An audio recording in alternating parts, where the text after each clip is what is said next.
यह कहानी मुझे मेरी दादी माँ ने सुनाई थी। मेरी दादी माँ एक छोटे गांव में रहती थी। ऐसा कहा जाता है कि उस गांव में भूतियां चुड़ैल रहती थीं, और ऐसा ही भूतियां चुड़ैल से मेरी दादी का सामना हुआ था। वह एक चुड़ैल थी, खुले बालों और भयानक डरावने चेहरे वाली चुड़ैल। सर्दियों का समय था, ठंड बहुत ज्यादा थी। पूरे गांव में कोहरा धुंध छाया हुआ था। मेरे दादा एक बड़े अधिकारी थे, जो रोज की तरह दफ्तर का काम खत्म करके घर की ओर लौट रहे थे। घर वाले रास्ते में बाजार भी आता था, जहां मेरे दादाजी सामान लेने के लिए रुके और उनके बाकी शहर कर्मचारी चले गए। मेरे दादाजी बाजार में सामान लेने की वजह से पीछे रह गए। सामान लेते लेते दादाजी को पता नहीं चला कि कब शाम हो गई। जब दादाजी ने घड़ी देखी तो पता चला कि आज तो घर पहुंचने में बहुत ज्यादा देर हो जाएगी। तो दादाजी ने सोचा कि जंगल के रास्ते से जाऊंगा तो जल्दी पहुंच जाऊंगा। इसलिए दादाजी ने गाड़ी जंगल की तरफ घुमा ली। शाम होने के कारण जंगल में बहुत ज्यादा अंधेरा हो गया था। दादाजी तेज स्पीड में गाड़ी चला रहे थे, तभी उनके सामने एक औरत आ गई। औरत को देखते ही दादाजी ने तुरंत गाड़ी रोक दी। दादाजी ने औरत की तरफ देखा तो वह औरत बहुत जोर जोर से रो रही थी। दादाजी को लगा कि हैं किसी मजदूर की पत्नी होगी जो रास्ता भटक गई है। रास्ता सुनसान था, इसलिए दादाजी ने सोचा कि इस महिला की मदद करना जरूरी है।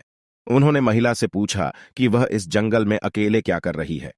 महिला ने कोई जवाब नहीं दिया और जोर जोर से रोती रही। ऐसा लग रहा था कि सारा जंगल उस महिला के रोने की आवाज से गूंज रहा हो। दादाजी ने पूछा कि आपका घर कहाँ है, फिर भी वह महिला कुछ नहीं बोली। दादाजी ने उसको बोला कि तुम मेरे साथ मेरे घर चलो, जिसके बाद वह दादाजी के साथ चलने के लिए मान गई और दादाजी के पीछे वाली सीट पर बैठ गई। गांव में घूंघट डालने का रिवाज होता है, जिसके कारण उस महिला ने भी अपने सर पर घूंघट ओढ़ रखा था और उसका चेहरा ढका हुआ था। फिर दादाजी घर की तरफ निकल गए। घर पर सभी दादाजी का इंतजार कर रहे थे। जैसे ही सबने गाड़ी की आवाज सुनी, सब भागकर दादाजी के पास आ गए। जब सभी परिवार वालों ने उसे महिला को देखा तो दादाजी से पूछा। दादाजी ने जंगल वाली पूरी बात बताई और कहा कि अब यही खाना बना देगी। लेकिन दादी मां को उस महिला पर शक हो गया। दादी को लगा कि है कोई चोर है जो घर का सामान चुराकर भाग जाएगी। दादी मां ने उसे रसोई में जाकर खाना बनाने के लिए कहा, जिसके बाद वह महिला बिना कोई जवाब दिए रसोई की तरफ चली गई। रसोई में सारा सामान रखवाने के बाद दादी मां ने कहा कि सबको भूख लगी है, इसलिए जल्दी से खाना बना दो।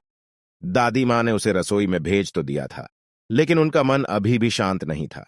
10 मिनट बाद दादी मां रसोई में पहुंची तो देखा कि अभी वह महिला मछलियां बैग में से मछली निकाल रही थी, जिसको देखकर दादी मां को और भी